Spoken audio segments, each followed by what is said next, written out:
Notre soutien, notre encouragement et également lui manifester notre disponibilité à l'accompagner dans la mise en œuvre de ses missions. Et comme vous le savez, auparavant, nous étions un ministère des Infrastructures maritimes et portuaires. Et avec la création de ce nouveau département, effectivement, ces compétences sont désormais transférées à mon collègue. Et c'est ce qui a fait que tout à l'heure, nous avions procédé à une passation de service, donc pour lui permettre désormais de prendre la tutelle de la direction des infrastructures portuaires. Et j'en ai profité aussi pour lui présenter les chantiers qui sont en cours en matière de construction, en matière de réparation, d'entretien, d'infrastructures, les chantiers qui sont en cours, mais également les perspectives. Et lui parler également de l'ambition que nous avons au niveau du département de développer ces infrastructures portuaires. Je lui ai parlé aussi de la nécessité de pêche. Mais aujourd'hui, on n'a pas d'infrastructure digne de ce nom. On n'a pas de quai de pêche qui est agréé à Saint-Louis. Donc, c'est un projet que nous avons. Je lui en ai parlé. De même que concernant également le port de Nikin, le port en eau profonde, qui est un projet également très important pour le Sud. Et donc, monsieur le ministre a toutes les informations. Nous allons travailler en tout cas pour faire du Sénégal vraiment un hub régional en ce qui concerne donc la logistique et les infrastructures maritimes et portuaires. waaw tey dama am mbégte dalal fi sama collègue mën naa wax sa sama frère Déthié Fall ñu nommé ko ministre des infrastructures l'économie maritime ba la ñoo changé dénomination département bi dañu nekkoon également ministre des infrastructures maritimes et portuaires kon naturellement su amee ministère des infrastructures kooku désormais moom moo war a gérer infrastructure maritime et portuaire des infrastructures portuaires tey passation bi objet bi woon loolu la jël direction boobu daal ko koy jox désormais léegi moom moo koy diriger léegi nag ci passation bi tamit dañ koo bëgg a def te commencé guñ ko wax nañ ci lu mel ni quai de Joal bi nga xam ne commencé nañ ko wax nañ ci Cap Skirring bi nga xam ne def nañ première pierre bi mais surtout perspective yi wax nañ ci port Saint-Louis nga xam ne dañu soxla mu am quai bu baax également ñu ngi commencé di ci waxtaan di ko xamal tamit que ne loolu sax dafay loo xam ne dafa war a nekk ñaar département yi dinañ lëkkaloo ndax moom buy def ci infrastructure portuaire kon ñun lay defal kon wan nañ ko suñu disponibilité vraiment ak suñu engagement nekk ci wetam ñu àndandoo liggéey ngir defar secteur bi yokkute ko mu jëm kanam am na formation bi donc sur le plan intellectuel mën na ko mais également sur le plan politique am na dayoo boo xam ne ak taxaw boo xam ne wane na ne lii ñu ko jox loo xam ne war na ko monsieur le premier ministre wóolu ko ba jox ko mu def lu kawe seen njort incha allah waa kay jërë ngeen jëf. jërëjëf madame la ministre merci beaucoup. Le ministre avec les micros. Autorités, notamment qui sont aujourd'hui présentes pour marquer et magnifier cette belle cérémonie. Alors, on va sans plus tarder donner la parole à l'infrastructure maritime et portuaire, va également exclusivement revenir donc à ce ministère qui va être dirigé par M. Déthié Fall. Alors, on va lui laisser le soin de décliner sa feuille de route, de donner les axes programmatiques et ce qu'il aura à faire au niveau de ce département en stratégie. Vous avez la parole, M. le ministre. jërëjëf kon ñuy dellu di le président de la République son excellence Bassirou Diomaye Diakhar Faye et son premier ministre Ousmane Sonko pour nous conduire les infrastructures dans une vision de centralisation et un objectif d'efficience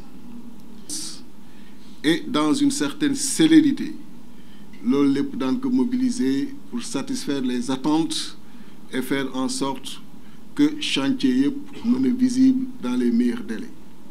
Maritime ci accueil bi mu ñu accueillir fii ci ministère am mais également sa disponibilité depuis lors di ci moom même si on se connaissait pas de près de loin j'ai pu observer le travail remarquable ak enthousiasme bi mu koy defee lu am solo la ci économie réew lu am solo la aussi ci ouverture réew lu am solo la ci respect bi ñuy jox réew et ci loolu ak li mu jot a am comme expérience ak li mu jot a def daan ci sukkandiku pour mën a respecter directives yu claires yi nga xam ni le président de la République jox nañu ko et son premier ministre justement pour que yi mu wax léegi jarul ñu ciy dellu si ci région département ville yi nga xam ni y a des chantiers en cours et des projets en vue te mu cité ko léegi li nga xam ni ñoo ngi ciy xaar ñu ciy xaar ñu fexe ba def ko ni mu waree. am na beneen passation bu ñuy xaar à 14h moo tax du ñu mën a yàgg mais di ko remercier encore une fois et aussi di remercier l'inspecteur général d'État monsieur Dieng nga xam ni depuis presque 96 heures voire plus maa ngi travailler ak moom. Hier son dernier message bi me recevoir c'était à 2h du matin et on est resté plus tard pour travailler et préparer cette passation. Et dire à tous nos collaborateurs que le rythme sera un rythme soutenu. C'est pas parce que nous le voulons, mais c'est parce que on nous le demande. Les autorités nous demandent ce rythme soutenu. Le pays demande qu'on soit à un rythme soutenu d'exécution et d'avancement.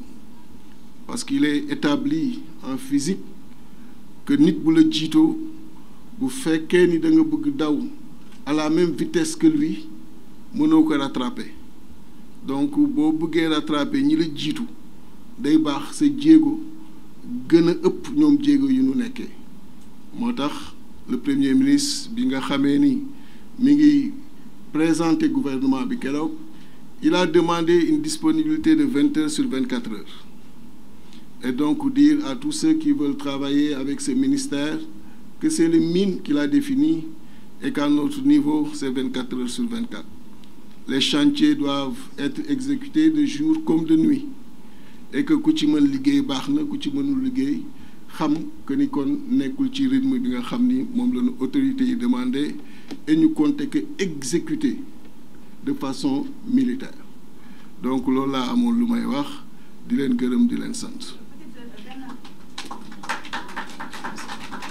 Permettez-moi justement de remercier encore une fois, de rendre hommage, de présenter mes respects, salutations et y ajouter mes remerciements les plus profonds à l'endroit de son Excellence le président Bassirou Diomaye Diakhar Faye et de son Premier ministre Ousmane Sonko pour cette confiance placée à ma modeste personne en me nommant ministre des Infrastructures dans une vision de centralisation et un objectif d'efficience.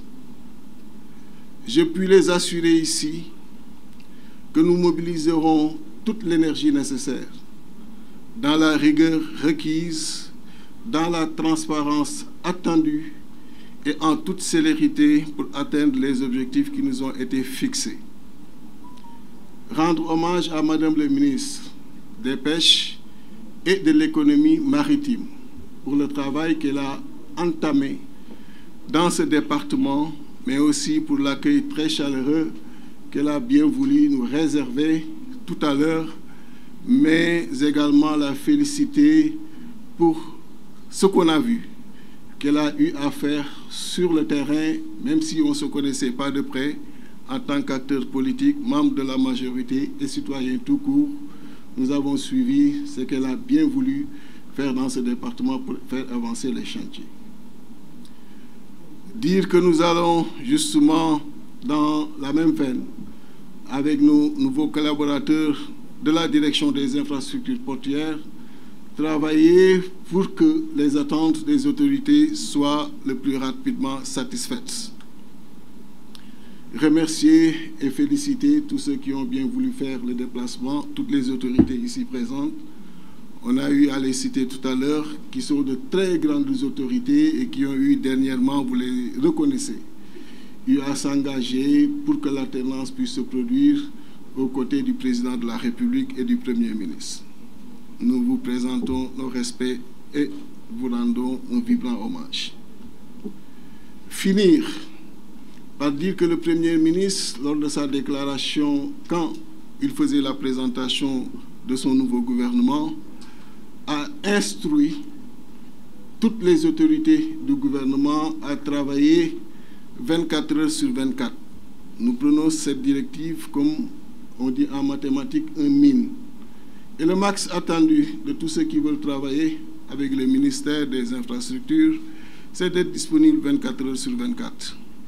Il est établi en physique que quand il y a quelqu'un devant toi avec une distance qui vous sépare, si vous voulez courir à la même vitesse, il est impossible de le rattraper.